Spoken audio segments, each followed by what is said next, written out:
लक्ष्य हमारा हर किसान की आमदनी दुगनी, लक्ष्य हमारा हर किसान की आमदनी दुगनी। ऐसी नई नई तरकीबें अब हमको है चुननी।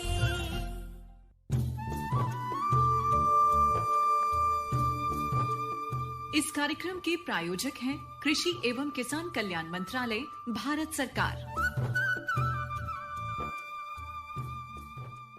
आकाशवाणी FM गोल्ड चैनल 100.1 पर आप हैं हमारे साथ, यानी किसान की बात कार्यक्रम में संजय और कुसुम के साथ। जैसा कि आप जानते हैं, इस कार्यक्रम में हम बात करते हैं किसानों के हित की, किसानों के आय व्यय की, जिससे कि वो अपनी फसल का उत्पादन ज्यादा से ज्यादा करें और अपनी उत्पादन क्षमता को बढ़ा सके। जी हाँ कुसुम, हमारे देश के किसान फसल के ज्यादा उत्पादन के लिए तमाम तरह के उपाय करते हैं, लेकिन इन सब में एक उपाय ऐसा भी है जिसे करने से बहुत सारे फायदे होते हैं। जैसे मृदा उर्वरता बढ़ती है, भूमि की संरचना में सुधार होता है, कीटों का नियंत्रण, खरपतवारों की रोकथाम, भूमि की संरचना में सुधार, और इस तरह के न जाने कितने प्रकार के फायदे होते हैं। तो आखिर इन फायदों के लिए क्या करना चाहिए, आज का हमारा विषय इस पर ही है। जी बिल्कुल ठीक, आप सटीक विषय पर पहुंच चुके हैं और आज का जो हमारा विषय है परिचर्चा का, वो है फसल चक्र का महत्व, जिस पर जानकारी लेंगे डॉक्टर दिनेश कुमार और डॉक्टर आरती भाटिया से। और इनसे बात की मधुलिका ने।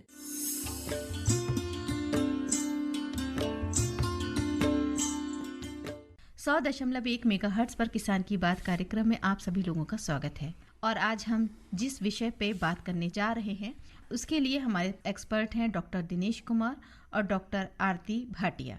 आप दोनों ही प्रधान वैज्ञानिक हैं भारतीय कृषि अनुसंधान संस्थान पूसा, नई दिल्ली में।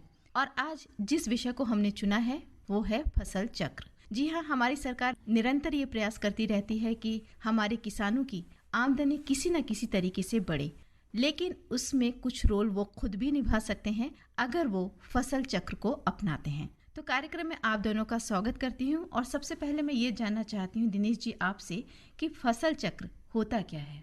देखिए, फसल चक्र जैसे इसमें शब्दों में आ रहा है, फसल और चक्र, यानी जो हम फसलें उगाते हैं उनका चक्रण करें। जैसे उदाहरण के तौर पे एक खास खेत में हम धान उगा रहे हैं इस साल, तो अगले 2-3 साल तक हमें उसमें धान नहीं लगाना है, धान की जगह कोई और उपयुक्त फसल लगाएं। इसी तरीके से जो 2 और 3 साल के फसल चक्र हैं वो ज़्यादा कामयाब होते हैं, या 4 साल के जो फसल चक्र होते हैं, यानी 4 साल तक या 3 साल तक आपको वो फसल रिपीट नहीं करनी है, उसको दोबारा नहीं लेना है। तो इसी को हम फसल चक्र कहते हैं, यानी हेर फेर के फसलों को एक खास खेत में उसकी बुआई करना, रोपाई करना, जो भी है वो आपका फसल चक्र कहलाता है। फसल चक्र से क्या भूमि की उर्वरा शक्ति पर भी असर पड़ता है?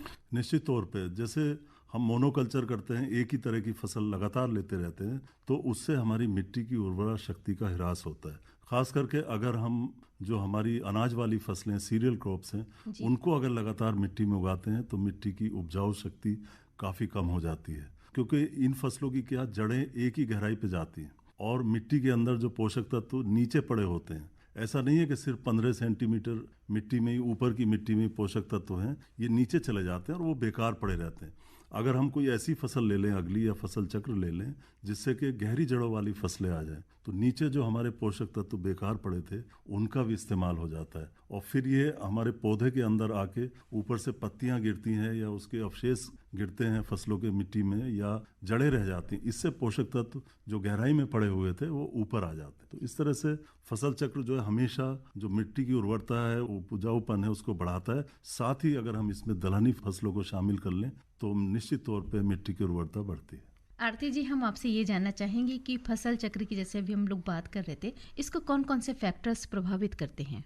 देखिए, इसको जो कारक हैं जो कि इसको प्रभावित करते हैं वो है जो मिट्टी है उसकी गुणवत्ता किस प्रकार की है।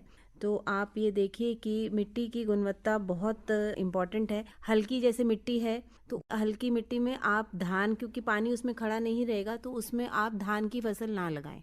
और इसी प्रकार अगर भारी मिट्टी है तो उसमें आपको ऐसी फसलें लेनी है जैसे कि आप उसमें, जैसे आलू की फसल है, उस प्रकार की फसलें ना लगाएं। तो मिट्टी की गुणवत्ता देखते हुए, मिट्टी की किस प्रकार की मिट्टी है उस तरह से आप अपना फसल चक्र में फसल को लें।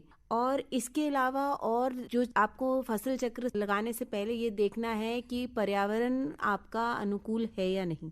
तो ये देखना पड़ेगा कि जहाँ पे अगर अधिक मात्रा में बारिश जैसे होती है, तो जैसे धान की फसल है उसको पानी की लागत काफ़ी है, ऐसे ही जगह पे धान लगाना चाहिए, या तो जहाँ पे आपकी सिंचाई की सुविधा हो या फिर जहाँ पे पर्यावरण अनुकूल हो, जहाँ खूब बारिश होती हो। जहाँ पानी की कमी हो ऐसी जगह में किसान भाई, जैसे बाजरा की फसल है जिसको कि बहुत कम पानी की लागत है, तो ये बहुत ज़रूरी है कि एक तो पहले मिट्टी की गुणवत्ता देखें, फिर आप उसके बाद में पर्यावरण जो है जलवायु देखें किस प्रकार की है। इसके अलावा एक तीसरी बहुत ही प्रमुख चीज़ है कि आपके पास बाजार उस फसल के लिए है या नहीं, आपकी पैदावार को आप कहाँ जाके बेचेंगे। तो अगर बाजार है तो आप वैसी फसल लीजिए जिसको कि आप आराम से आगे बेच सके। जैसे कि आप देखिए सोयाबीन है जो कि मध्य प्रदेश में हम खूब लगाते हैं क्योंकि वहाँ पे इसका बाजार बहुत अच्छा है। तो ये सोच के कि किसी और प्रदेश में हम सोयाबीन लगाएं नहीं लगाएं, वो उसी के अनुकूल रहेगा कि आपके लिए उस तरह का मार्केटिंग की सुविधा या स्टोरेज की सुविधा है जो कि फिर किसान भाई उसका लाभ उठा सके। तो ये 3 जो फैक्टर्स हैं जो बहुत इम्पोर्टेंट हैं, जिसको कि देखते हुए फसलों का चयन करना चाहिए। दिनेश जी, फसल चक्र की हम लोग जो बात कर रहे हैं उसमें फसल चक्र के लिए क्या सिद्धांत होने चाहिए? फसल चक्र के सिद्धांत इसमें मुख्य तौर पे आपको एक ही कुल की, जैसे पौधे होते हैं हमारे, इनके भी फैमिली होती है, इनके भी कुल होते हैं, तो एक से कुल के जो पौधे होते हैं, जैसे गोभी वर्ग है सब्जियों में, तो ये गोभी आपस में भाई बहन होते हैं, चाहे बंद गोभी, पत्ता गोभी। ऐसी अनाज की फसलें हैं हमारी, जो खाद्यान्न फसलें हैं, जैसे हमारी गेहूं है, धान है, ये एक ही कुल की फसलें हैं, या मक्का, ज्वार, बाजरा, ये एक कुल की फसलें हैं, घास कुल इसको कहते हैं। तो एक ही कुल की फसलें चक्र में नहीं लेनी है, अलग अलग कुलों का बदल के लेना। ऐसा इसलिए मैं बता रहा हूँ कि एक कुल की फसलों में कई बार एक सी बीमारियां और एक से कीड़े मकोड़े लगते हैं, साथ ही साथ इनकी जड़ें भी एक ही गहराई पर जाती हैं। तो इन सब बातों को ध्यान में रखे आपको अलग अलग कुल की फसलें उगानी है। साथ ही अधिक पोषक तत्व चाहने वाली फसल के बाद आप कम पोषक तत्व चाहने वाली फसल लें, क्योंकि पोषक तत्वों का सही से उपयोग हो जाए। इसी तरीके से अगर आपने उथली जड़ की फसल ली है तो बाद में आप दूसरी फसल या तीसरी फसल आप गहरी जड़ की लें। इसी तरीके से अधिक पानी चाहने वाली फसल के बाद कम पानी चाहने वाली फसल लें।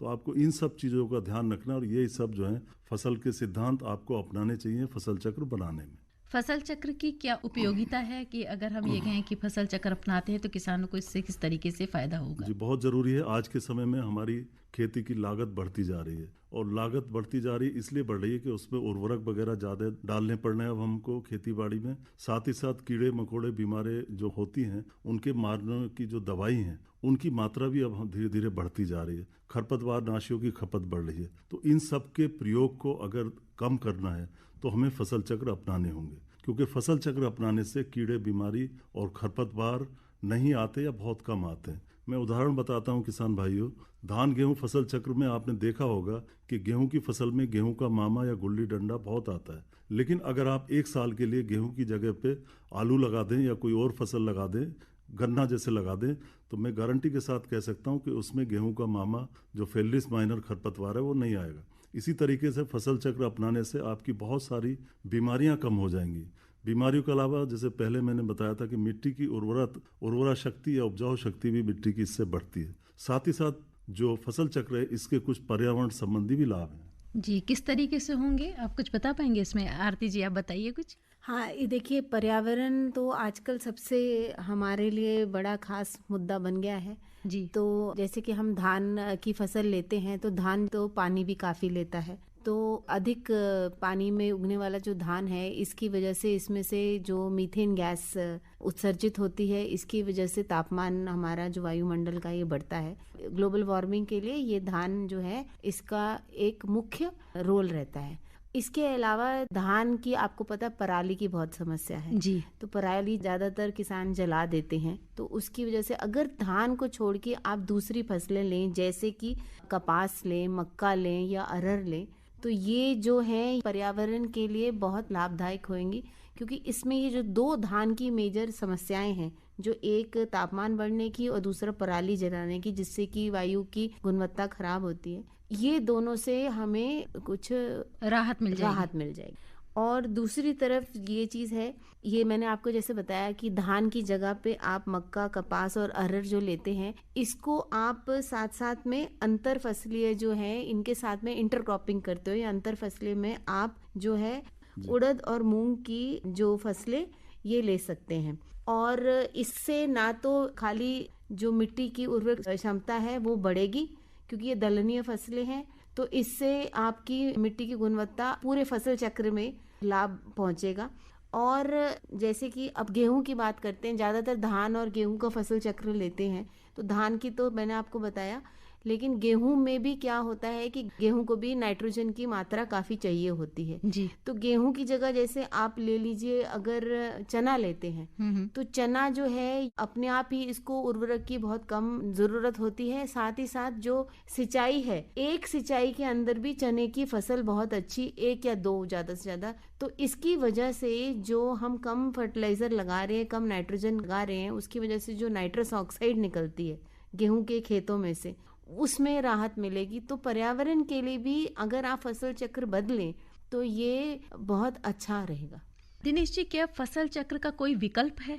निश्चित तौर पे जो किसान भाई मोनोकल्चर करते हैं, मतलब एक ही तरह की फसलें लगातार लेते रहते हैं, उससे जैसे कि अभी तक हमने जाना कि मिट्टी को भी नुकसान होता है और पर्यावरण को भी नुकसान होता है, और आमदनी भी आपकी घटती है क्योंकि लागत आपकी इससे बढ़ जाती है। तो विकल्प हमें जरूर चुनने होंगे। जैसे मैडम आरती ने अभी बताया था कि धान के क्या विकल्प हैं, गेहूं के क्या विकल्प है। इसके अलावा जो हमारे दूसरे फसल चक्र है, जैसे कपास आधारित फसल चक्र है, तो उसमें हम मक्का लगा सकते हैं, मक्का से कपास को बदल सकते हैं और 3-4 साल का हम फसल चक्र अपनाएं। यानी जैसे हमने एक बार उसमें कपास ले ली तो अगले 3 साल तक हम उसमें कपास ना लें, फिर अगले साल हम मक्का लें, फिर तीसरे साल उसमें अरहर लें। ऐसे करके इस तरह से जो विकल्प हैं हर फसल के उपलब्ध हैं, और किसान भाइयों को बाजार को ध्यान में रख के, मिट्टी को ध्यान में रख के, पर्यावरण को ध्यान में रख के अपनी फसलों का चुनाव करना चाहिए। और जहाँ तक संभव हो उन्हें फसल का विविधीकरण भी कहलाता है। जैसे फसल चक्र हम अपना रहे हैं तो इसको विविधीकरण भी कहते हैं, क्योंकि इससे फिर क्या होता है किसान भाइयों, साल भर आपको आमदनी मिलती रहती है इससे, और इसमें रिस्क भी कम हो जाता है। जैसे मैडम ने बताया 2 फसल आप एक साथ ले सकते हैं। मान लीजिए आपकी एक फसल किसी वजह से फेल हो गई, तो अंतर फसली फसल आपको कुछ ना कुछ आमदनी दे देगी। तो जो फसल चक्र अपनाने से एक और फायदा है कि हमें साल भर रोजगार मिलता है और परिवार के सभी लोग कुछ ना कुछ काम उनको हर समय रहता है इस फसल विविधीकरण से या फसल चक्र अपनाने से। तो डॉक्टर दिनेश जी और डॉक्टर आरती जी, आपने फसल चक्र के बारे में इतनी अच्छी जानकारी दी। उम्मीद है हमारे किसान वैसे तो अपनाए हुए होंगे ही, लेकिन इसको सुनकर और भी अपनाने की कोशिश करेंगे जिन्होंने नहीं अपनाया है, और अपने आय की वृद्धि करेंगे, अपने परिवार के लिए खुशियां और ला पाएंगे। और इसके साथ ही मैं आप दोनों को कहती हूँ नमस्कार, धन्यवाद। नमस्कार।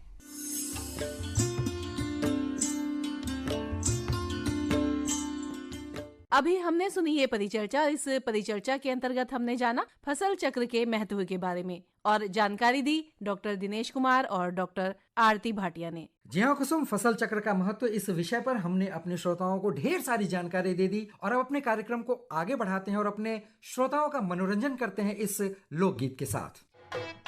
मेरे खेतन में छाए रे बहार, फसल पाकने लागी।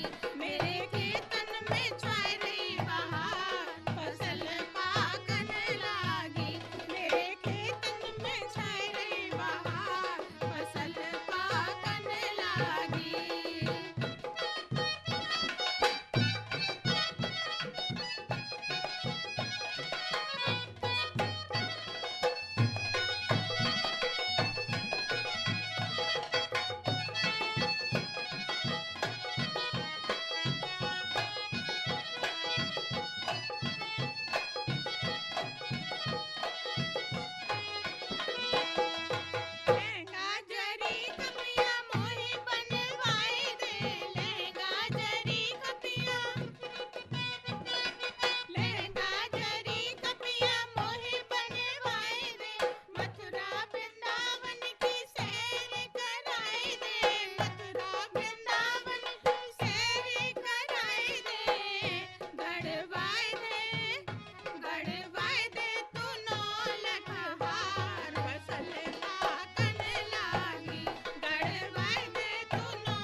कैसे दुल्हनिया छम छम बाजे मेरी मटर की फलियां छम छम बाजे मेरी मटर की फलियां ताथैया ताथैया चना दे ताल फसल पाकने लागी ताथैया चना दे ताल फसल पाकने लागी मेरे खेतन में छाई बहार फसल पाकने लागी मेरे खेतन में छाई बहार फसल पाकने लागी।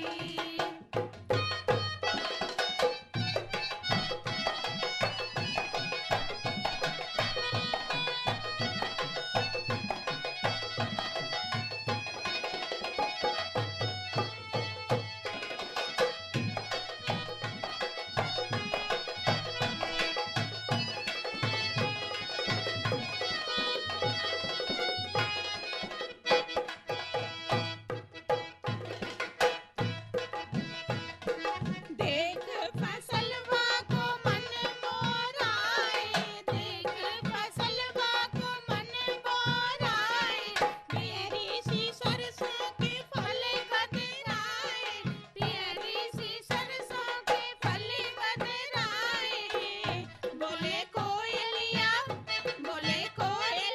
नदिया किनार फसल पाकने लागी बोले कोयलिया नदिया किनार फसल पाकने लागी मेरे खेतन में छाई रही बहार फसल पाकने लागी मेरे खेतन में छाई रही बहार फसल पाकने लागी। वाकई ये गीत सुनकर मन एकदम प्रसन्न हो गया और पैर थिरकने लगे, लेकिन इन कदमों को रोकना होगा क्योंकि कार्यक्रम में आगे बढ़ना है और हमारे जो कार्यक्रम का अगला कदम है वो है किसान मित्र से बातचीत। तो आइए सुनते हैं हमारे किसान मित्र से बातचीत। और अब किसान की बात हम सब के साथ। नमस्कार, नमस्कार सर, क्या नाम है आपका? मेरा नाम मुरलीधर अग्रवाल है और एमपी का रहने वाला हूँ, डिस्ट्रिक्ट होशंगाबाद। मेरा एरिया एरिकेटेड है। गेहूं और सोयाबीन की क्रॉप ली जाती है हमारे यहाँ और चने की क्रॉप भी ली जाती है। रबी में चने और गेहूं की और खरीफ में सोयाबीन है। मक्के अब शुरू हो गए, मक्का भी काफी मात्रा में बोई जाती है और गर्मियों में मूंग वगैरह की क्रॉप भी बढ़िया की जाती है हमारे यहाँ। करीब कितने बीघा जमीन है आपके पास? मेरे पास 40 बीघा जमीन है। और उस 40 बीघा जमीन पर इसी तरीके की फसल लेते हैं आप? वो फसल अभी रबी में हमारी गेहूं है, पूरा चना भी बोते हैं, वो भी अच्छी क्रॉप देता है। वैसे हम गेहूं के लिए हमारे को ज्यादा प्रोडक्शन मिलता है, उनको ज्यादा लाभ मिलता है, इसलिए हम गेहूं ज्यादा बोते हैं। अच्छा, आप बहुत ही अनुभवी किसान हैं। जैसे हमारे जो युवा किसान हैं या जिनके पास जमीन कम है वो किसान है, कभी कभी देखा है किसानों को थोड़ा सा अनुभव कम होता है। तो इतना आपने अनुभव लिया है, खेती में इतना ज्ञान अर्जित किया है, आप हमारे युवा किसानों को क्या कहना चाहेंगे कि उन्हें खेती किस तरीके से करनी चाहिए? मैं युवा कृषकों को ये कहना चाहता हूँ, थोड़ी खेती में अधिक से अधिक पैदावार ली जावे। उसको समय पे बोनी करना चाहिए, समय पे बखरना चाहिए, समय पे पानी देना चाहिए, समय पे पेस्टिसाइड जो है डालना है तो डालना चाहिए। और एक साथ 2 फसल भी ले सकते हैं? एक साथ 2 फसल भी ले सकते हैं। मतलब जो क्रॉप है, तुअर के साथ कपास, ऐसे इस प्रकार के मिक्स जो है खेती वो भी की जाती है कभी कभी, जिनकी समयावधि करीब करीब एक जैसी हो। पहले जो है सूखे के टाइम पे इसी टाइप की फसलें बोई जाती थी। अब इस समय जो है एक वन साइड ही मतलब क्रॉप लेते हैं काश्तकार अधिकांश। जैसे गेहूं लेना है तो पूरा गेहूं लेंगे, चना लेना है तो आधा चना आधा गेहूं ऐसे ले लेते हैं। मकई भी बो लेते हैं गर्मी में, रबी सीजन पे। इस प्रकार की हम लोगों को अधिक से अधिक पैदावार आपको करना चाहिए। खेती का काम जो है समय पे होना चाहिए। जितना समय पे आप काम करोगे उतना आप लाभदायक रहेंगे।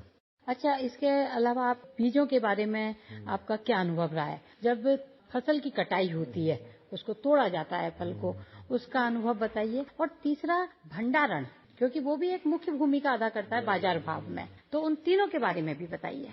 फसल को देखना चाहिए, अच्छी से अच्छी पक जाए तब उसका काटना चाहिए। उसको रोवन करके अपने बीज के लिए अलग से बीज रखना चाहिए, उसको अच्छे सुखा के उनका अच्छा भंडारण मतलब एयर टाइट थैलों में या कोठी में उसको रखना चाहिए, जिससे उसमें कीड़ा वगैरह ना पड़े। और जैसे सोयाबीन है तो सोयाबीन को तो आपको टाट की बोरियों में ही रखना पड़ेगा, क्योंकि यदि उसको बंद कर देते हैं तो उसका अंकुरण क्षमता खत्म हो जाती है। सोयाबीन को आपको टाट के बैगों में ही रखना पड़ेगा। और गेहूं को आप एयरटाइट कोठियों में भी रख सकते हैं, चने को भी एयरटाइट कोठियों में रख सकते हैं। और जब कटाई होती है, जैसे हम बहुत सारी फसलों के फल भी लेते हैं, तो उस समय हमें क्या सावधानी बरतनी चाहिए? उसमें ये सावधानी बरतना चाहिए, यदि आपको अच्छी बढ़िया क्राफ्ट बोए तो साफ सफाई अच्छा रखना चाहिए। बीज हमारा एक दानी होना चाहिए। जिस मशीन से आप काटें उस मशीन को साफ सफाई अच्छी करना चाहिए। तो इसके बाद ही अपनी फसल की कटाई की जावे और उसमें से ही बीज जो है अगले सीजन के बोने के लिए रखा जावे। शुरू में मैं वैसे ही मतलब बीज रख देता था और बो देता था। उसमें कई प्रकार की अंकुरण क्षमता बहुत कम रहती थी, उसकी कीड़े भी लग जाते थे, अंकुरण क्षमता भी कम हो जाती थी। अब मैं अच्छे प्रकार के बीज जैसे फाउंडेशन सीड को सर्टिफाइड बीजों को लेकर ही मैं अब खेती करता हूँ। मेरी पैदावार पहले से डेढ़ी हो गई। बीज प्रमाणित है, सर्टिफाइड है, तो वो बीज आपका अधिक से अधिक पैदावार देगा और अच्छा अंकुरित होगा, उत्पादन में काफी मात्रा में होगा उसका। जब खेती में हम अपना सामान बेचते हैं तो हमें किस बात का ध्यान रखना चाहिए? हम बाजार में जाते हैं तो हमें ऐसी मंडी चुनना चाहिए यहाँ पे हमें अच्छे से अच्छे भाव मिले। और हमारा तोल जो होता है वहाँ पे कई लोग चोर लोग रहते हैं, उनसे सावधान रहना चाहिए। हमारा माल सही तरीके से तुलना चाहिए। आप निगाह रखें माल तोलते वक्त हमारा माल किसी प्रकार का ज्यादा नहीं तोला जा रहा है। इस प्रकार की सावधानियां बरतना चाहिए मंडियों में, तो आप अच्छे बढ़िया तोल भी तुलाई भी होगी और आपके पैसे भी अच्छे आएंगे मंडियों में। तो आज मुरलीधर जी ने हमें यहाँ बहुत अच्छी जानकारी दी। आपका बहुत बहुत धन्यवाद।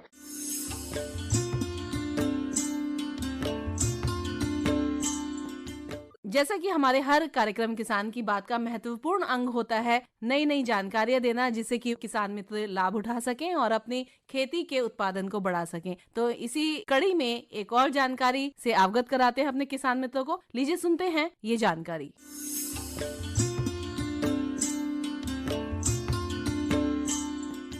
डॉक्टर मीरा, एक माननीय प्रधानमंत्री जी की योजना है किसान क्रेडिट कार्ड। इसे अपनाएं और सहजता से ऋण पाएं। तो हम चाहेंगे इसके बारे में भी हमारे किसान भाइयों को कुछ बताइए। किसान क्रेडिट कार्ड भी किसान भाइयों के लिए एक वरदान के रूप में कह सकते हैं, क्योंकि कई बार उनके पास पैसा नहीं होता खेती के कुछ आवश्यक काम करने, तो निश्चित तौर पर वो जो साहूकार लोग हैं उनसे वो पैसा लेते हैं उधार, और उसमें ब्याज उनको काफी भारी देना बहुत ज्यादा देना पड़ता है। तो इसीलिए वर्तमान जो किसान क्रेडिट कार्ड धारक किसान हैं उनको 3 लाख रुपए तक की ऋण सीमा के तहत पशुपालन मत्स्य पालन के कार्यों के लिए भी इसको एक तो प्रावधान किया गया है। और पशुपालन और मत्स्य पालन किसानों को नए केसीसी भी मिल रहे हैं, जिसमें उन्हें 2 लाख रुपए तक की ऋण सीमा की सुविधा दी गई है पशुओं के लिए। और वैसे 3 लाख रुपए की सीमा तक किसान क्रेडिट कार्ड पर सभी प्रोसेसिंग फीस, जो पहले कुछ फीस होती थी, वो समाप्त कर दी। अभी जो बजट आया था निःशुल्क है ये। हाँ, फ्री, निःशुल्क। इसके अलावा समय पर ऋण के भुगतान, जो आपने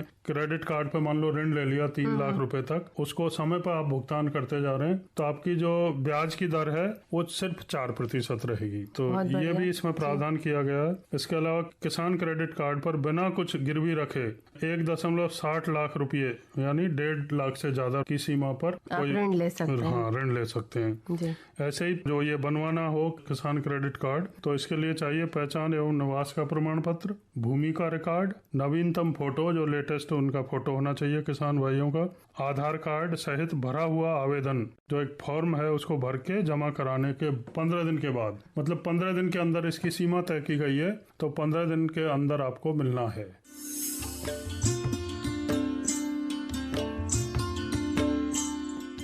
इस मौसम में हमारे किसान भाई किस तरह से खेती कर रहे होंगे, ये अपने आप में सोचने वाली बात है। जी बिल्कुल ठीक कहा आपने संजय। और हमारे मौसम के मिजाज का हमारे किसान मित्रों को बिल्कुल पता होना चाहिए, ताकि वो अपनी खेती को उसी तरह से बढ़ा सके, उसको निराई गुड़ाई कर सके। तो आइए सुनते हैं मौसम का हाल। और अब मौसम की बात किसान के साथ। ग्रामीण कृषि मौसम सेवा कृषि भौतिकी संभाग से प्राप्त सूचना के अनुसार दिन का अधिकतम तापमान 18 डिग्री सेल्सियस और न्यूनतम तापमान 8 डिग्री सेल्सियस रहने की संभावना है।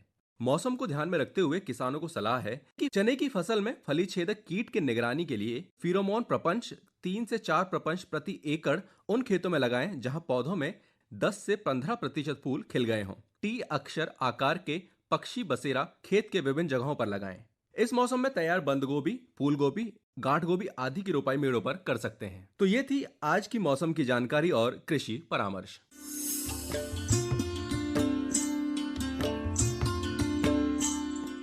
चलिए कुसुम, आपने मौसम की जानकारी हमारे किसानों तक और श्रोताओं तक तो पहुंचा दी, लेकिन फिलहाल बाजार भाव क्या चल रहा है फल, सब्जियों या अनाज का, इसके बारे में भी हम अब उन्हें जानकारी दे देते हैं।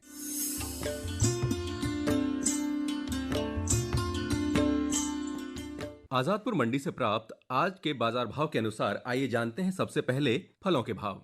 अमरूद 16 से 17 रुपए प्रति किलो, अनार 65 रुपए प्रति किलो, केला 17 रुपए प्रति किलो, मौसम्बी 25 रुपए प्रति किलो, अनानास 40 रुपए प्रति किलो, पपीता 16 रुपए प्रति किलो, किन्नू 18 रुपए प्रति किलो, अंगूर 45 रुपए प्रति किलो और बेर 16 रुपए प्रति किलो। और आइए अब जानते हैं सब्जियों के भाव।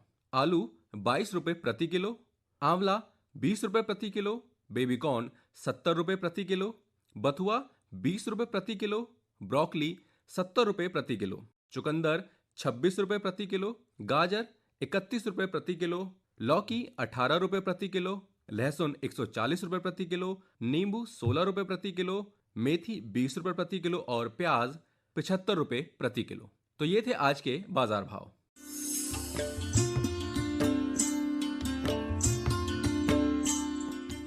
प्रधानमंत्री किसान मान धन योजना। मिलेगा पेंशन का सहारा, कृषक ना होगा बेसहारा, जुड़ेगा खुशियों से नाता, कटेगा सुख से बुढ़ापा, सुरक्षित होगा अन्नदाता, सुरक्षित होगा अन्नदाता।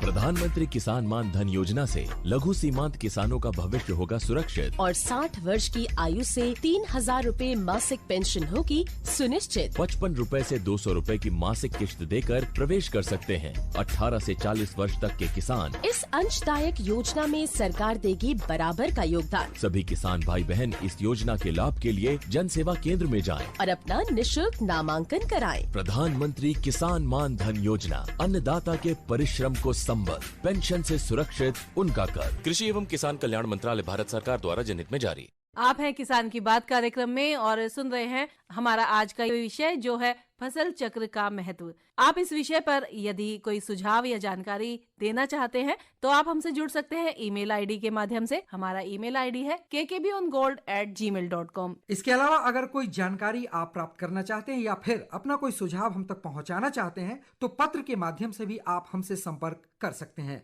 इसके लिए हमारा पता है किसान की बात, कमरा नंबर 612, प्रसारण भवन, संसद मार्ग, नई दिल्ली 110001। जी हाँ, और आप हमारा ये कार्यक्रम लाइव स्ट्रीमिंग के माध्यम से भी सुन सकते हैं। और यदि किसी कारणवश आप हमारा आज का ये कार्यक्रम नहीं सुन पाए हैं तो आप YouTube के माध्यम से भी अगले दिन हमारा ये कार्यक्रम सुन सकते हैं। और उम्मीद करते हैं कि इस कार्यक्रम में उन्हें ढेरों जानकारियाँ जरूर मिली होंगी। तो लेते हैं अपने श्रोताओं से इजाजत। नमस्कार।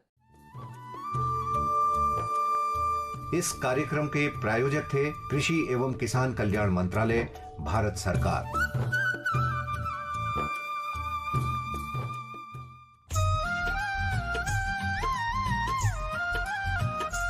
ऐसी नई नई तरकीबें अब हमको है चुननी, ऐसी नई नई तरकीबें अब हमको है चुननी।